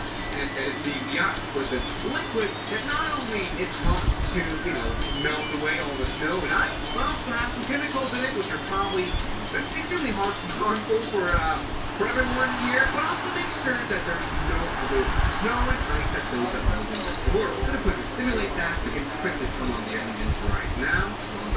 Quick, fly, the airplane kind of booting up, and we can see ice melting away a little bit already, which is great. Let's get rid of the stairs here. The airplane's nicely turning on, as we can see, because of our, heat system in the airplane. Getting to the windshield already kind of melted up. That's good. Alright, now you just closed all the doors. Everything is semi-well. Yeah, as you can see now, the icing is in the works. Just like it would be in real life. We already have a little bit of snow here removed. But doing it, part by part. Wing part by wing part. You can also see they're spraying it on the engines themselves. Very, very nice. Bit of a tedious job. Come on. Go for it. Work faster. Yeah, just to see that we've got a little bit of snow removed, and they're being removed here now on the top part of the fuselage. Insanely realistic simulation. Welcome to 2025, where this is actually hilarious. Yeah, see the progress here done by airport workers. I like to see this, or I don't like to see this, because I kind of want to take out with a ruined airplane first. I like the rhythm here. Now there's a bit of snow removed. There's still a little bit on top. This is hilarious. Stop doing such a good job. Come on, stop. Get away. Alright, here we go. Ice removed, we want to reverse that. Okay, snow on aircraft, just click that, and we can literally feel that weight of snow being added to our aircraft. Yes, not only is it weight, but of course aerodynamic deficiency is not going to go well. Anyway, let's taxi on the squat ice tarmac. We can tell again by the reflection. Normally airports are prepared for that. Normally airports are very moldy ice, pretty well salted. But sometimes, here's another Russian clip. At 7 Airlines, they're about A320 sliding on ice. Oh my god, that is quite a slip. And they're trying to reverse that here, by the way. Using the reverse truck. What do you know? And oh my god, they're about to 767. No, that didn't happen now. That was a long time ago. Yeah, unfortunately, this doesn't happen a lot. Let me see if we can reverse truck out of here. No, not an old fake flight. Let's go release the parking brake. Come on. Move, no move. Oh, there we go. Oh my god. Oh, the plane is just sliding around. Look at this winter waxing in the flight sim. Everything is just white as well, which is funny. Okay, our windshield's kind of clear of ice a little bit. That's definitely because the anti-icing systems of the airplane are on. You know, windshield icing. We don't want that. We want the airplane to be fully covered in snow. Yeah, that's what I'm talking about. Let's see if we're able to take off at all. At least the flight controls seem to move freely. That's a bit of a start. Oh, I can't see. That's a big problem. This thing is fully iced down. So let's turn the heating up a little bit, make it warm in here. So, yeah, there you go. Windshield ice melts a little bit. This is perfect. Oh, it's quite hard to tackle this plane now because it just slides around everywhere. Holy moly. We don't have a freezer. Really? Old bell peppers, onions, fresh chicken. Alright, I should have a shower. I'm gonna meet my friend for a drink over at the Tin Lizzy. Okay. I'll leave the car right in Carol's. I'll walk up and walk back together. Okay. So I'm gonna put my swallow on the way.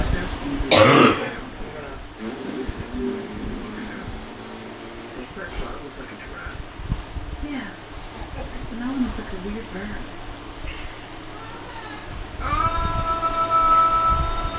Okay, that is not going well. I'm trying to not slip around. Taxiing, I don't want to stop this plane on this runway either. It's going to be a mess. I want to do one kind of simulation test.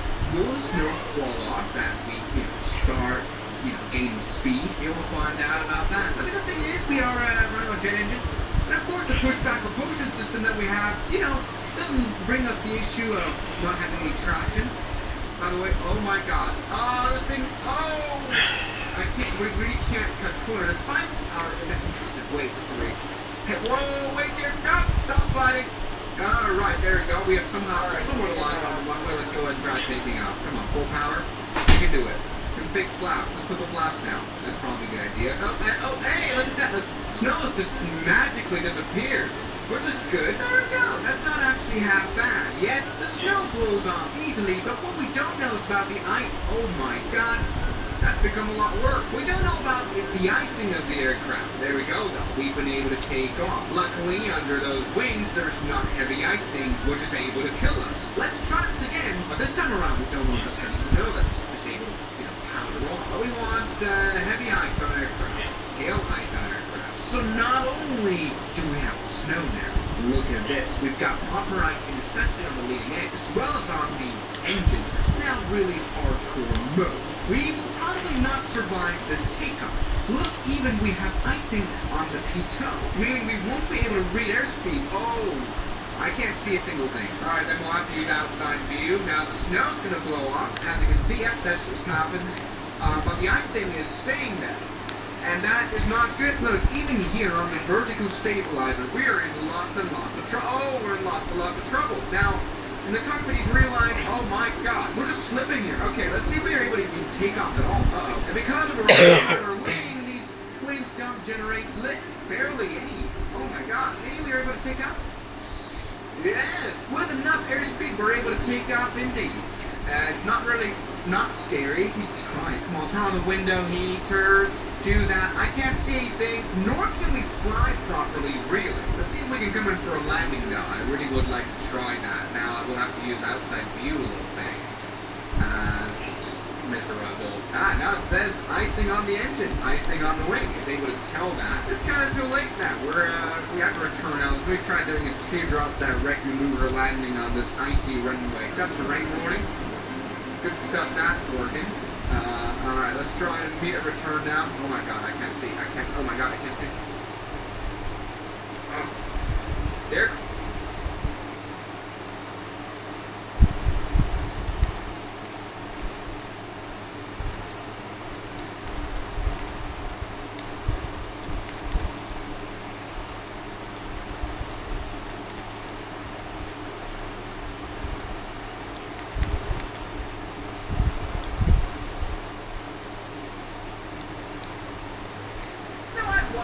Challenge. Guess the airport that we have down here.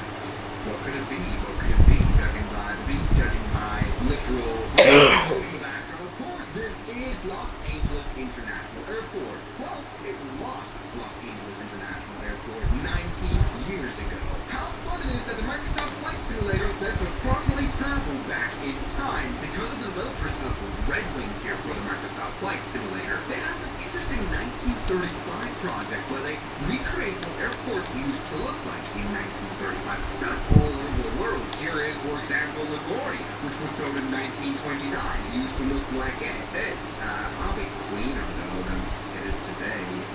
No, back then, most airports did not have an asphalt runway even, because, of course, this was a time way before jets. And even Los Angeles International Airport didn't quite look like this. No, it had a small runway surface of only 2,000 feet, barely. And once again, it's not really made of anything solid, really. Why? Because planes that flew around at that time didn't really need solid runways. I mean, I don't know why there's like proper airliners here on the ramp, but no, planes that flew around at the time of 1935 was maybe the DC-3, or especially the Ford tri-motor airplane. I mean, it would take 20 more years for jet airplanes to become a thing, you know, by 1935. I mean, look at how sparsely populated Los Angeles was back then. This must have been like a free area.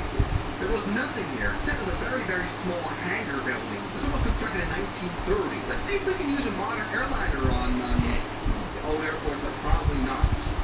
I mean, this runway does not have ILS, per se, I reckon. Come on, let's take off. Now, we have some wooden airplanes here, which would have been the norm back then. Now, the A380 feels a little bit out of place, doesn't it? Okay, we are going to crash into some palm trees. But hey, this has surprisingly worked. I mean, planes won't just fall apart because you land them on like a grass area. But landing gear maintenance will be quite frequent. Anyway, look at this right here. A big antenna, which is used for navigation. I think this is a VUR actually of some sort. Because of course, GPS didn't exist in 1935. It didn't exist for a very long time. Now, this is not very interesting. I would like to take a look at one of the first airports that even had an asphalt runway. As well, yes, the tri-motor didn't really need an asphalt. Let's take a look at it. I mean, the first concrete paved runway was built in Clermont-Ferrand in 1916. And one airport that had an asphalt runway by 1935 already was Chicago Midway International Airport. Look at this. Yes, this was the main Chicago airport until O'Hare opened in 1955. Yes, everybody, welcome to the world's busiest airport of 1931. Yes, in 1931, over 100,000 passengers flew through Midway International Airport. Put the number into perspective, the busiest airport in the world right now is Hartsfield-Jackson Atlanta Airport has 1,000 times the amount of passengers, 100 million. Right, that is pretty crazy. Look at that, once again, asphalt runway, which are set up in this kind of star configuration. Why? Obviously, so that, you know, when the wind direction changes, you can land on either one of those runways, so you don't, you know, take off, land only with headway. That's funny because Midway Airport kind of still looks like this. Legitimately, the runway diagram literally looks like a riddle. Like the European mind could not comprehend this airport design. You would never build such a thing like this. They're like two runways that are in a straight line. Anyway, the Microsoft Flight Simulator is visually very confused. Don't think that there are some terminal buildings here, which is a little bit embarrassing. Anyway, this runway really isn't long at all either. Obviously, planes needed only a few hundred meters of runway, and longer runways than this didn't really exist at all. Planes were so much smaller and slower and could take off practically anywhere. I mean, the biggest planes back then were seaplanes anyway.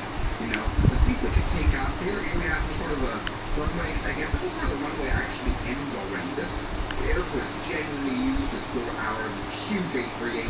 Now, I mean, even if we were able to land here successfully, we wouldn't be able to fuel up. Obviously, Jet A fuel wasn't a thing back then, but let's try landing indeed. Maybe here on one of the thousands of runways.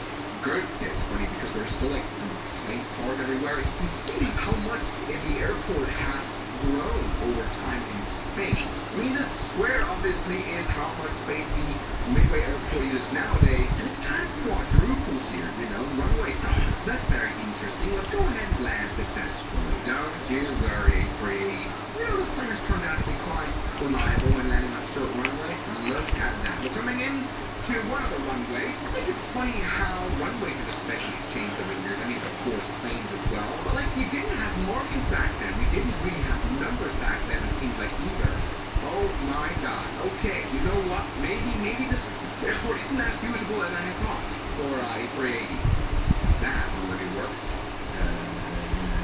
And we're done. Chicago Midway Airport. Wow, wow. Right into some houses. Anyway, here we have a hangar, which is also visibly confused. There's a Trilander in there, which is a plane that definitely didn't exist in 1935. Some hangars that would be deemed way too unusably small nowadays. Now, I initially thought this was a playground. It seems like a service station for installer engines, so that is great. I mean, it can be used as a playground for sure, with enough creativity. What is this on this hangar? Oh look, an amphibian one. I think it would call this an albatross airplane here. Look, some 1930 cars, very nice. More hot rods. You know what seems to be a fuel tanker? Look, very small. This seems to be like storage, Grey Goose from the vodka. Very interesting. Now this is also interesting. We've got a little house that has a light in it or something. And some airliner terminals, DC-3, flying service by Curtis Wright. Now, I seem to find like a control tower, which is interesting. I guess it would be a bit complicated to find out which runway is in use, you know? Is it this one or this one or that one? That must have ended in some very weird accidents, I'm pretty sure. Now, yet still by 1935, this airport was, you know, considered quite modern because it even had runway lighting, barely. Wait, is that the runway lighting that they're talking about? Oh, great! Alright, they're literally the small houses there. That is what we consider a runway lighting. Yeah, no markings at all. This seems very safe. Very good, by the way. Can we at least take out the A380 from here? I know we're running on full flaps. Doesn't really make a big difference, though, I'm pretty sure, because there's a Southwest 737 that has done time travelation. Okay, come on. I'm pretty sure we might have not hit too much. This is very safe. I mean, these runways here are barely 1,000 meters long. I think it is short for the 737, although that's a plane that's a little bit closer in terms of the timeline to 1935. I mean, 737 has a model flew in the 50s, kind of. Let's see. Come on, take off now. Right. No, absolutely impossible. Chicago! So yes, everybody, I think the Swiss one top tip of the day is don't use your airplane to time travel. Chances are these airports aren't really suitable for flying there properly. Maybe you can try time traveling in a Ford Trimotor. So everybody, thank you so much for watching this time traveling video. I'll see you guys tomorrow as always. Good night. And a special thanks go out to my members. Voltex, the destination for this. Stop. Extra high. Barrel. And vintage stem. This Sunday, we need to get every tailgater a Pepsi to amp up their food flame. Now this is quite strange. Gold Coast Airport disruption index 5. Why are all the flights here cancelled? Everything's been cancelled. Huh? The cyclone has thrown travel plans into chaos right across the country. Rory Campbell is at Melbourne Airport tonight. Rory, many travellers are now stranded. Okay, I see. Everybody, the cyclone Alfred is, as we speak, hitting the Gold Coast of Australia.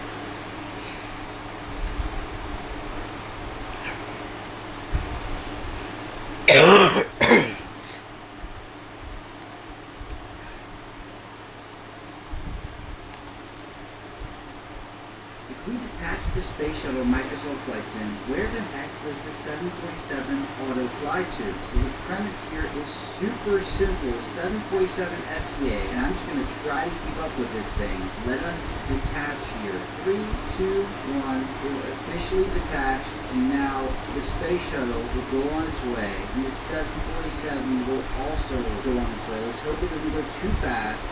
because drone mode does have a speed limit. So he's taking a left at first. So the shuttle kind of went right.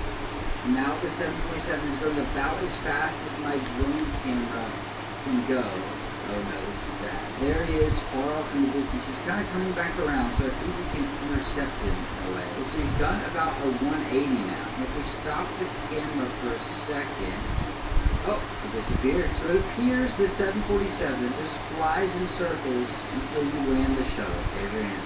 You are a passenger in a driverless taxi. That driverless vehicle crashes into something. The driverless vehicle caused crash. I'll tell you the problem. Who will you sue? You're not suing the driver because there was no driver. But you have to prove when you sue the drivers that they were negligent, that they did something that a reasonable person would do or not do. You have to prove that's the point.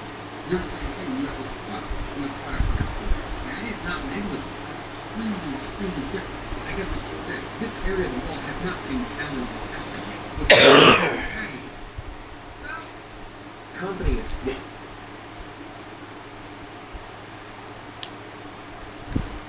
What is the longest runway in the world?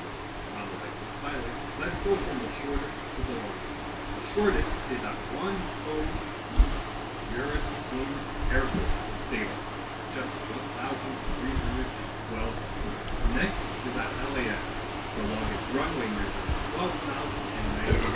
Perfect for landing a fully loaded wide body like the A380. Then we have Shigatsu Peace Airport in Tibet, China, the world's longest operational runway, stretching to 16,404 feet. But the real longest runway ever is at Fast and Furious 6. It's 45 kilometers long. The Antonov 8N 1214 bus runs for over 5 minutes. It's off the aircraft. What is the longest?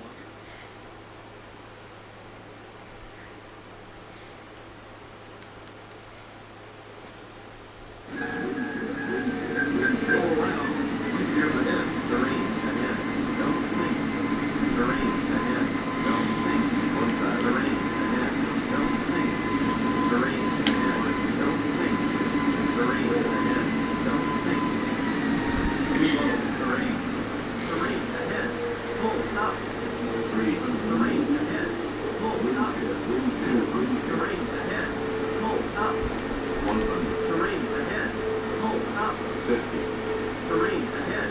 Pull up. 30. Obstacle ahead. Pull up. 30. 20. 10. Retard. Retard. Retard. Retard.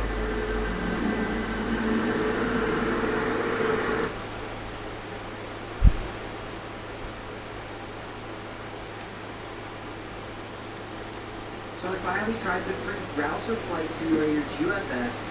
This is how it went. So this game is running in my browser, which is pretty cool. Nothing to download. So we're in 737-700. Graphics, you can't be too picky when it's a browser-based sim. There you go. Full throttle. There's 50 knots. Rotating. Oh, also, this is what I meant to mention. I'm using my stick and throttle on a browser-based flight sim, which is really cool. We are at 180-ish knots. Let's get the gear out. This is actually feeling decent. I know this sounds crazy. It was very similar to like high quality planes in other sims, not like PTFS where you feel like you're just, I don't know, suspended in air by some magic. You actually feel flying. Here we go. Come on, touch down some food. Not the worst. Get the reversers going. Brakes. There we go. Not the smoothest. Here are massive products that started.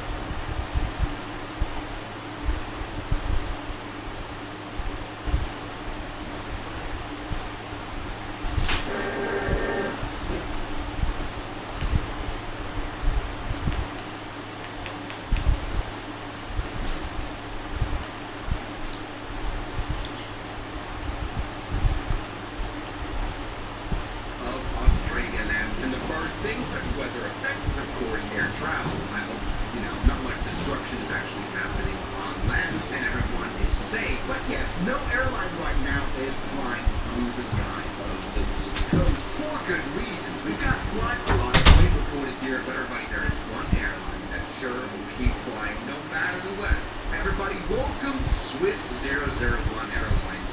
And here in the Flight Simulator, we're able to see the Cyclone. Look at the circling forward as we see the clouds, we're going to see how much is the weather affecting flying. We're going to start our journey here at an island off Australia, Lord Howe Island. We've been there. It's got an interestingly short runway. Question is, how bad is the situation right now? Okay, welcome to Lord Howe Island. It's just a bit cloudy so far, and a little bit rainy so far as well, as we can tell here on the wind screen. And we can hear just a little bit of wind here. Just a little thing. Let's see how the 737 copes around here, huh? Everything is fine. APU's turning on nice. We've got a nicely working aircraft that's turned on the engines, which is working fine. Yes, look at that. Now, right now, Lord Howe Island is only reporting 25 knots of wind. Once we go over to maybe the Gold Coast Airport, we're getting a lot worse, because this is where the storm is at. Alright, so let us start taxiing here. We're, of course, on this relatively short runway. We're going to use the other side here. This windsock isn't very promising, to be honest, though. That is the maximum windsockage. So, that's probably beyond limits, you know? And something I would be definitely afraid of here is the ocean waves. I can imagine realize this airport is probably flooded now. That's a lot of wave bits. Let's go ahead and see if we can take off with a 737 and fly somewhat. There's another splash of rain coming. We might, while we take off, turn on the windshield wipers. They don't help at all. Okay, great. Let's take off now at the Lord Howe Island. Come on, full power. And we've got quite a lot of wind blowing here. Oh, geez. Okay, come on, let's take off. At least it's not crosswind. It's pretty much just headwind. So, yeah, there we go. Taking off works very nicely, very easily. And we are flying somewhat. We can tell a little bit of wing flex here, but other than that, despite a whole 25 knots of pretty nasty wind, we're able to fly out of here. It's just that landing here probably won't be happening because this airport does not have any ILS or anything, and we have no visibility or anything. So, that's that. But look, so far not bad. Let's see if we can perform a landing here at all. And we all know how dangerous it can be to land a plane in high winds. Look.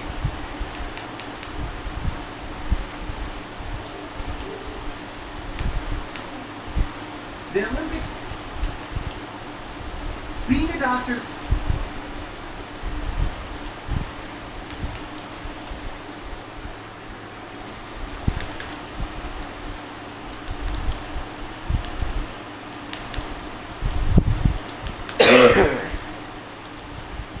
Now, this airplane design is generally illegal, and today we're going to find out why. Yes, everybody. Today we're going to talk about single-engine jet airliners and why they don't exist. I mean, we all know the development over the past 60 years in jet airliners. We jumped from 4-engine airplanes to 2-engine airplanes because we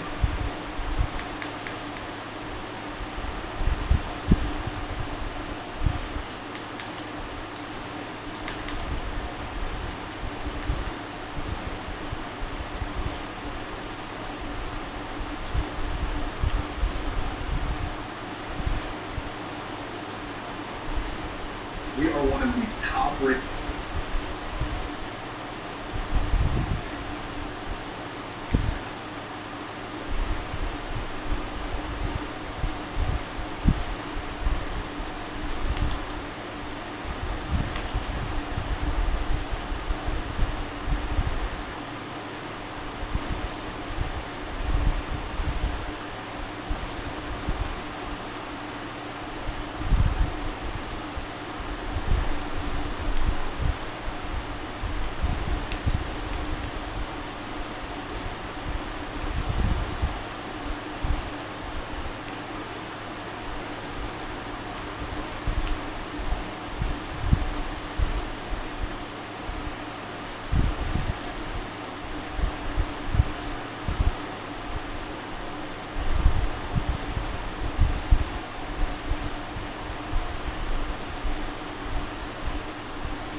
Next week, Dad. Okay. Maybe we'll go down and go hiking or go to the city, see Canyon, and Okay. Alright, what do I need in here? I was gonna try to find out what the heck first. Oh, shit.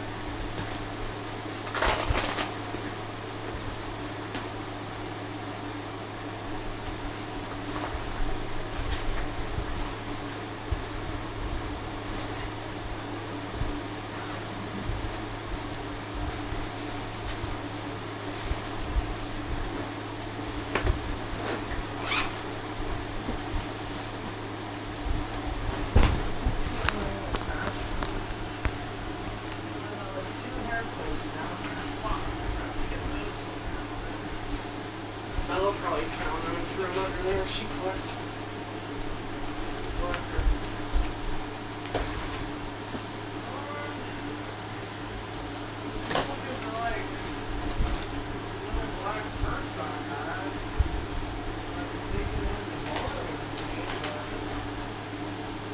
Oh well.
all your cords. Yeah.